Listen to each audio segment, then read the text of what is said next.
tous et bienvenue dans ce nouveau vlog. Vous avez pu découvrir quelques images de Bordeaux parce que j'ai passé mon week-end là-bas. J'ai passé un excellent week-end, un week-end de 3 jours. Je suis allée à Bordeaux avec Lily et nous avons retrouvé Sophie. Sophie qui habite là-bas, qui est retournée vivre là-bas depuis quelques temps. Ça faisait un moment que je l'avais pas vue, donc c'était un plaisir de pouvoir la retrouver et on a vraiment passé 3 jours super chouettes. J'ai aussi eu le plaisir de pouvoir faire la rencontre d'Alizée, Alizée que je ne connaissais pas, qui est une amie de Sophie, entre autres, et ça a été aussi une très jolie rencontre, donc je suis ravie. Voilà, on a été passer une journée au Cap Ferret, on a mangé des fruits de mer et on a pris le soleil. Il a fait très chaud, mais c'était vraiment trop chouette. Donc voilà, vous avez pu voir quelques images de ce super week-end. Je suis donc en forme pour démarrer cette nouvelle semaine. Je vais commencer tout de suite en vous parlant de cet ouvrage. On voit pas très bien. Le secret de Mona. Le secret de Mona de Patrick Barr. C'est un roman PKJ, Pocket Jeunesse. Alors, roman jeunesse, oui, mais en quelques mots, ce roman démarre un peu à la manière d'un fait divers. Mona est une jeune femme de 17 ans qui conduit sans permis pour amener Justin, son petit frère, qui est souffrant, aux urgences. Malheureusement, habituellement, elle est toujours plutôt discrète et là, dans la précipitation, elle grille un stop. Sauf que la police est là. Ils la surprennent, ils l'arrêtent, ils lui posent des questions, beaucoup trop de questions qui restent sans réponse, beaucoup d'interrogations qui sont comme ça, qui restent en suspens, ce qui va amener une sorte d'enquête autour de Mona, une enquête sociale qui va démarrer. Ce récit est très court, il fait un peu plus de 200 pages, donc il se lit très rapidement, mais il n'est pas pour autant moins intense. Il n'est pas du tout dénué d'intensité, au contraire, c'est un roman court mais poignant. Mona est une jeune fille qui est très touchante, qui est forte, courageuse, qui est une sœur protectrice et très aimante, qui porte comme ça sa famille à bout de bras. Elle va prendre beaucoup de choses sur elle, ouais, sur ses épaules, pour pouvoir continuer à avancer, pour pouvoir protéger son petit frère. C'est une demoiselle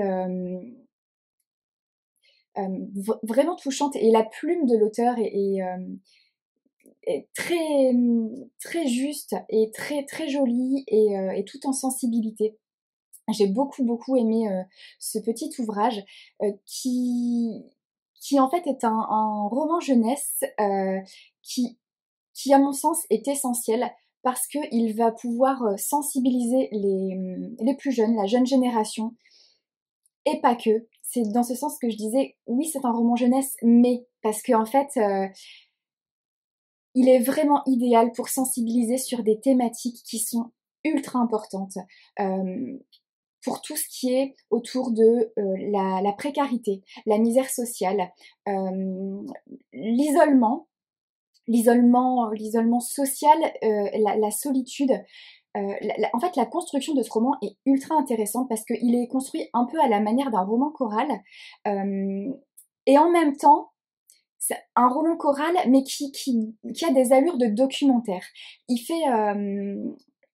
fait entrer en scène différents intervenants, différents acteurs, comme voilà, des gendarmes, assistantes sociales, mères, médecins, une voisine. Donc ça fait vraiment, c'est vraiment construit à la manière d'un documentaire.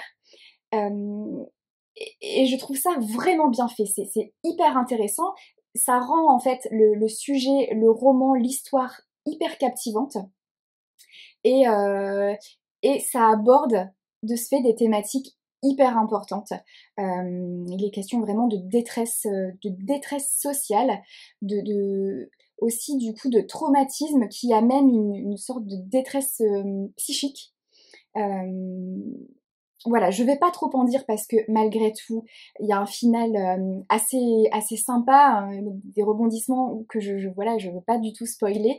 Donc Donc voilà, je ne peux que vous encourager à découvrir cet ouvrage qui se lit vraiment rapidement, hein. Il est très court en 2-3 heures.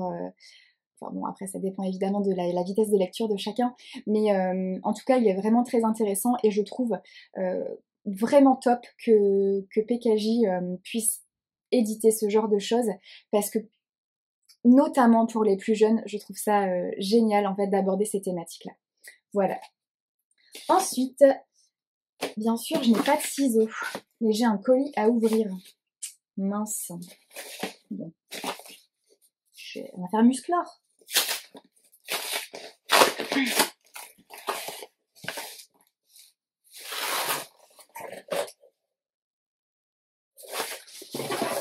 Oh. Alors, ça nous vient des éditions du Gros Caillou.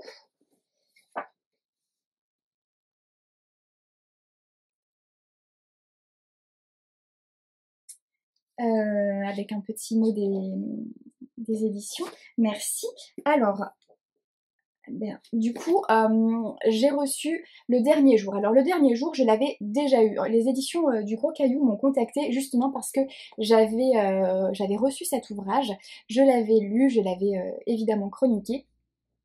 Et ils m'ont proposé de recevoir un nouvel ouvrage de chez eux qui s'appelle La fille d'encre et de lumière de Claudie O'Waiterwald. Alors, on va voir.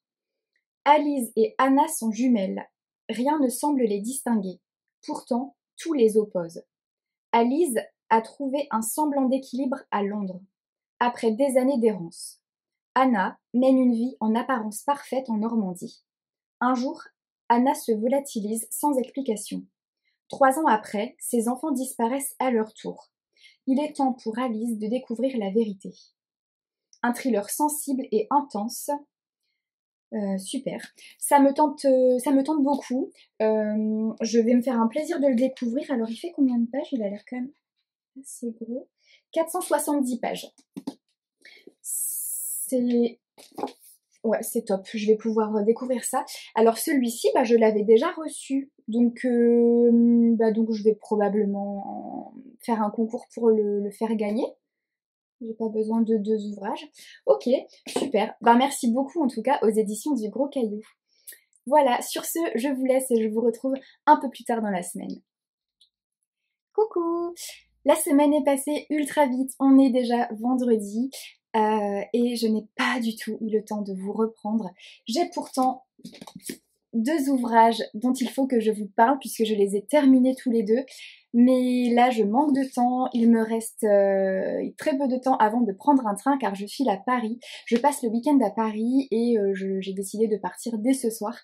Donc voilà, donc je vais malheureusement devoir clôturer ce vlog là maintenant et je n'ai pas le temps de vous parler de ces ouvrages. C'est pas grave, je vous en parlerai la semaine prochaine dans le prochain vlog.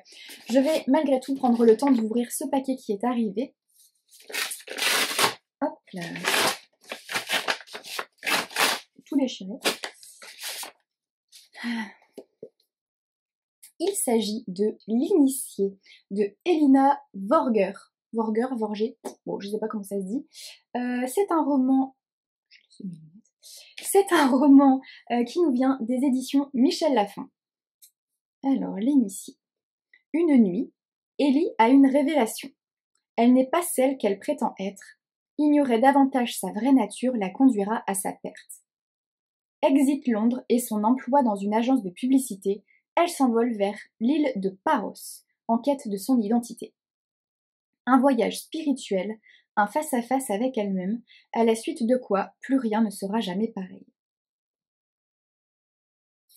Et donc l'autrice est thérapeute en hypnose et soins énergétiques. Cool. Voilà, bon, c'est super, ça m'intriguait. Ça va se lire vite parce que c'est écrit ultra gros dedans. Et il est pas très épais, il y a 220 pages. 220 pages écrit gros comme ça. à mon avis, il va être très très vite lu. C'est tant mieux parce que je vais pouvoir le glisser comme ça entre deux lectures dans mon planning de juin qui est déjà booké parce que en mai, j'ai lu moins que ce qui était prévu. J'avais prévu un énorme planning parce que j'étais en congé. Sauf qu'en fait, j'ai fait plein de trucs pendant mes 2 semaines de vacances et j'ai pas lu tant que ça. Enfin, j'ai pas lu tant que ça. J'ai quand même lu une dizaine de bouquins, mais j'aurais aimé lire davantage. Voilà. On aimerait toujours lire plus. Mais bon, j'ai fait tellement de choses que j'ai finalement pas lu énormément. Donc c'est super, je vais pouvoir caler celui-ci entre deux lectures en juin. C'est parfait. Voilà, je vais devoir vous laisser là maintenant. Je pars donc à Paris ce week-end car il y a samedi la Garden Party Charleston. Je me fais un plaisir d'y aller. L'année dernière, j'avais passé un merveilleux moment avec toutes les copines lectrices. C'était évidemment particulier pour moi parce que j'étais lectrice Charleston l'année dernière, donc c'était vraiment une journée riche en émotions. Cette année, je vais retrouver quelques lectrices, mais c'est vrai qu'on est peu nombreuses finalement à y aller cette année. Tant pis, c'est pas grave, je me ferai quand même une joie de retrouver celles qui y seront, et puis d'en rencontrer d'autres potentiellement. Et puis voilà, le soir, samedi soir, demain donc, je vais au concert de M à Bercy, et ça c'est pareil, ça me réjouit parce que M, je l'ai déjà vu sur scène une fois, et il est incroyable, c'est une bête de scène. Donc ça va être trop chouette, j'ai trop hâte. Et puis dimanche, je vais à l'exposition Harry Potter. Donc voilà, puis après je rentre quand même. Je vais essayer de rentrer pas trop tard pour passer voir ma maman parce que fête des mères quand même. On va essayer d'aller lui faire un petit bisou. Et puis voilà, mon week-end bien chargé. Vous aurez quelques images dans le prochain vlog. Il démarrera très certainement par des images de la Garden Party. Voilà, sur ce, je vous abandonne. Je vous souhaite une très très belle semaine, une belle journée, un bon dimanche. Et puis, enfin un bon dimanche. Si vous regardez ces images un dimanche, si vous regardez ces images un autre jour, je vous souhaite une très belle journée malgré tout. Et puis on se retrouve dans le prochain vlog. Ciao!